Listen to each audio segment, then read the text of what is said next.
بسم اللہ الرحمن الرحیم۔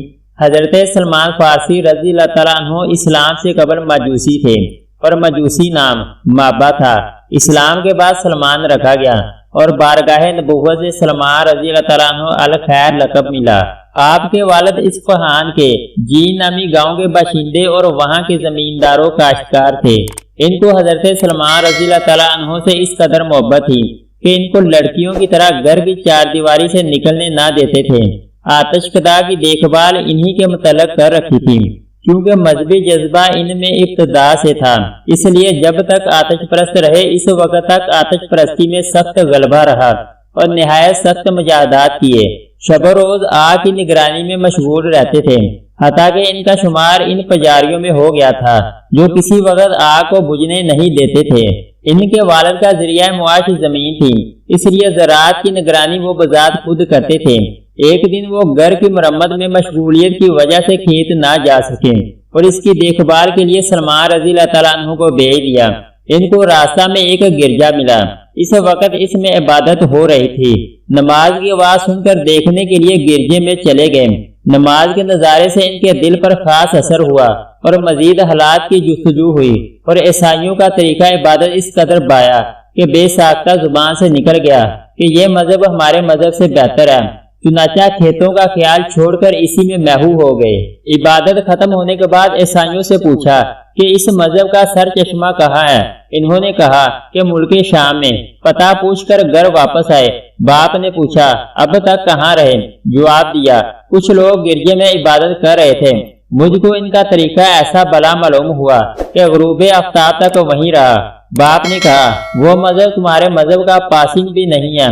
جواب دیا باخدا وہ مذہب ہمارے مذہب سے کہیں برتر ہے۔ اس جواب سے ان کے باپ کو خطرہ پیدا ہو گیا کہ کہیں یہ خیال تبدیل مذہب کی صورت میں نہ ظاہر ہو، اس لیے بیڑیاں پہنا کر مقید کر دیا، مگر ان کے دل میں تلاشی حق کی تڑپ تھی، اس لیے عیسائیوں کے پاس کہلا بھیجا کہ جب ملک شام کے تاجر آئیں تو مجھ کو اطلاع دینا۔ چنانچہ جب وہ آئے تو ان کو خبر کر دی۔ انہوں نے کہا جب وہ واپس ہوں تو مجھ کو بتانا۔ چنانچہ جب کاروان تجارت لوٹنے لگا تو ان کو خبر کی گئی۔ یہ بیڑیوں کی قید سے نکل کر ان کے ساتھ ہو گئے۔ شام پہنچ کر دریافت کیا کہ یہاں سب سے بڑا مذہبی شخص کون ہے؟ لوگوں نے شب پادری کا پتہ دیا۔ اس سے جا کر کہا مجھ کو تمہارا مذہب بہت پسند ہے، اس لیے میں چاہتا ہوں کہ تمہارے پاس رہ کر مذہبی تعلیم حاصل کروں اور مجھ کو اس مذہب میں داخل کر لو۔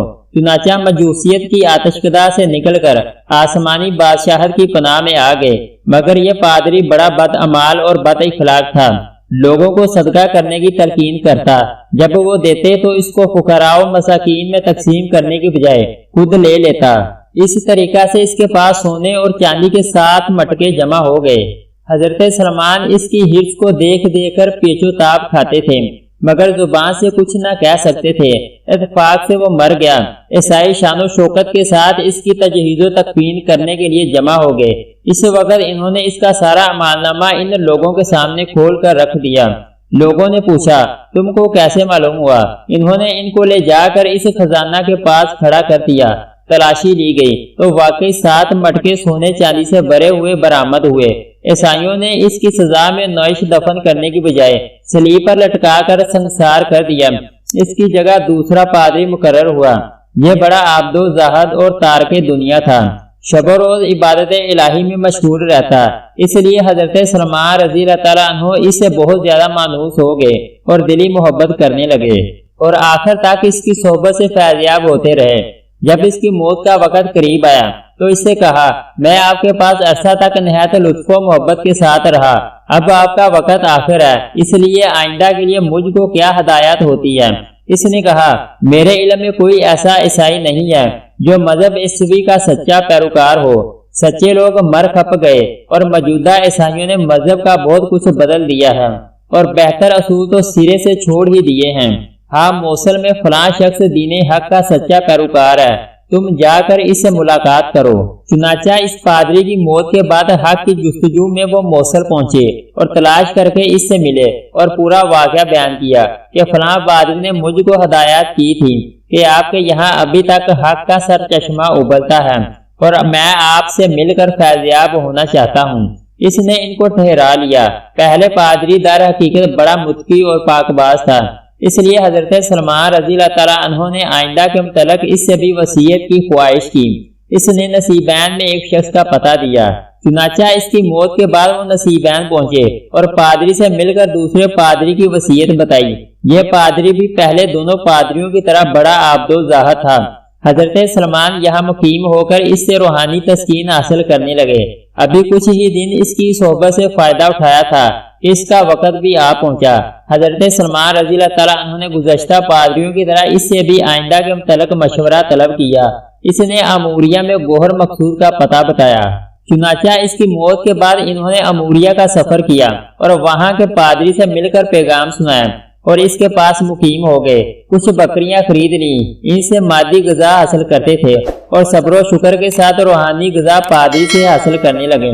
جب اس کا پیمانہ حیات بھی لبریز ہو گیا تو حضرت سلمان رضی اللہ تعالیٰ عنہ نے اس کو اپنی پوری کہانی سنائی کہ اتنے مراتب طے کرتا ہوا آپ کے پاس پہنچا تھا، آپ بھی آخرت کا سفر کرنے کو آمادہ ہیں، اس لیے میرا کوئی سامان کرتے جائیے۔ اس نے کہا، بیٹا میں تمہارے لیے کیا سامان کروں؟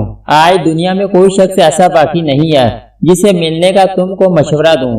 البتہ اب اس نبی صلی اللہ علیہ وآلہ وسلم کے ظہور کا زمانہ قریب ہے، جو ریگستان عرب سے اٹھ کر دین ابراہیم کو زندہ کرے گا اور کھجوروں والی زمین کی طرف ہجرت کرے گا۔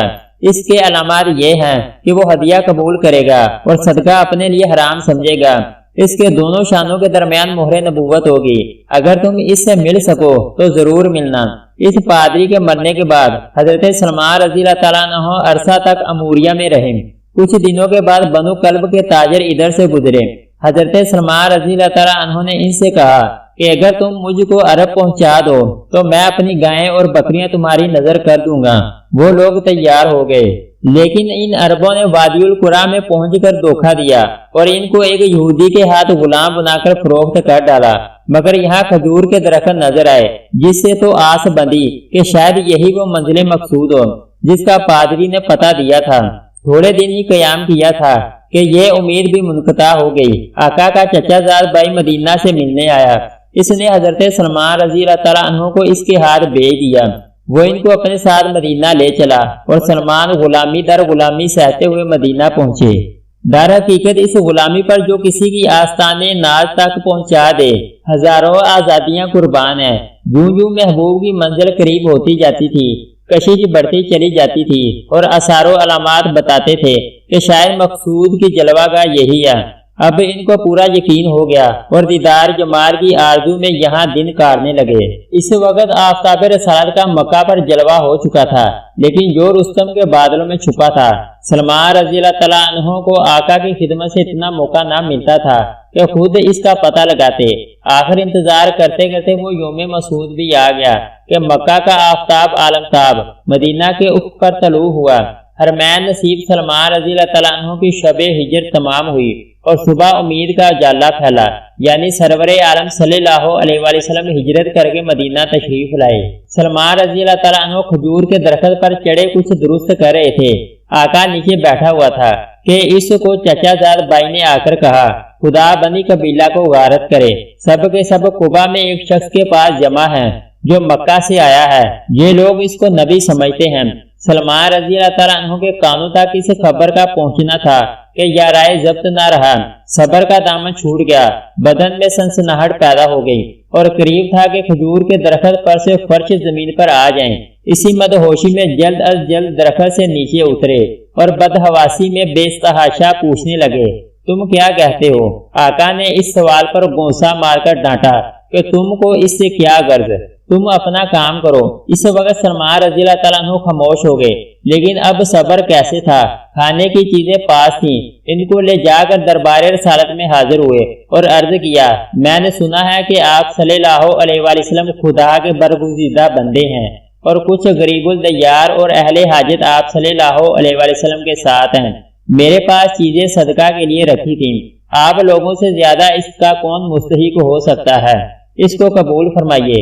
حضرت صلی اللہ علیہ وآلہ وسلم نے دوسرے لوگوں کو کھانے کا حکم دیا مگر خود نوش نہ فرمایا۔ اس طریقہ سے سلمان رضی اللہ تعالیٰ عنہ کو نبوت کی ایک علامت کا مشاہدہ ہو گیا کہ وہ صدقہ نہیں قبول کرتا۔ دوسرے دن پھر ہدیہ لے کر حاضر ہوئے اور عرض کیا کہ کل آپ صلی اللہ علیہ وآلہ وسلم نے صدقے کی چیزیں نہیں نوش فرمائی تھیں، آج یہ ہدیہ قبول فرمائیے۔ آپ صلی اللہ علیہ وآلہ وسلم نے قبول کیا، خود بھی نوش فرمایا اور دوسروں کو بھی دیا۔ تیسری بار جب وہ آپ صلی اللہ علیہ وآلہ وسلم کی خدمت میں حاضر ہوئے تو آپ صلی اللہ علیہ وآلہ وسلم جنت البقیع میں تشریف فرما تھے۔ وہاں آپ اپنے کسی صحابی کی تدفین میں شریک تھے۔ انہوں نے آپ صلی اللہ علیہ وآلہ وسلم کو بیٹھے ہوئے دیکھا۔ اس وقت آپ صلی اللہ علیہ وآلہ وسلم کے جسم پر 2 چادریں تھیں۔ انہوں نے قریب پہنچ کر سلام کیا اور گھوم کر پشت کی جانب آ گئے کہ شاید وہ ختم نبوت دیکھ سکیں جس کو اموریہ میں ان کے مرشد نے بتایا تھا۔ جب نبی صلی اللہ علیہ وآلہ وسلم نے انہیں اپنی پشت مبارک کی طرف نظر اٹھائے ہوئے دیکھا تو آپ صلی اللہ علیہ وآلہ وسلم نے مقصد سمجھ گئے اور پشت پر سے چادر ہٹا دی۔ اس طریقہ سے دوسری نشانی یعنی مہر نبوت کی بھی زیارت کر لی اور آپ صلی اللہ علیہ وآلہ وسلم کی طرف سے بوسہ دینے کو جھکے اور اسے بے ساختہ چومنے لگے۔ اس وقت ان کی آنکھوں سے مسرت کے آنسو جاری تھے۔ حضرت صلی اللہ علیہ وآلہ وسلم نے فرمایا سامنے آؤ۔ سلمان رضی اللہ تعالیٰ عنہ نے سامنے آ کر ساری کہانی سنائی۔ حضرت صلی اللہ علیہ وآلہ وسلم کو یہ دلچسپ داستان اتنی پسند آئی کہ اپنے تمام صحابہ کو سنوائی۔ حضرت سلمان رضی اللہ تعالیٰ عنہ اتنے مرحلوں کے بعد دین حق سے ہم آغوش ہوئے۔ اگر آپ کو ہماری ویڈیو اچھی لگے تو اس کو لائک اور سبسکرائب کر دیں۔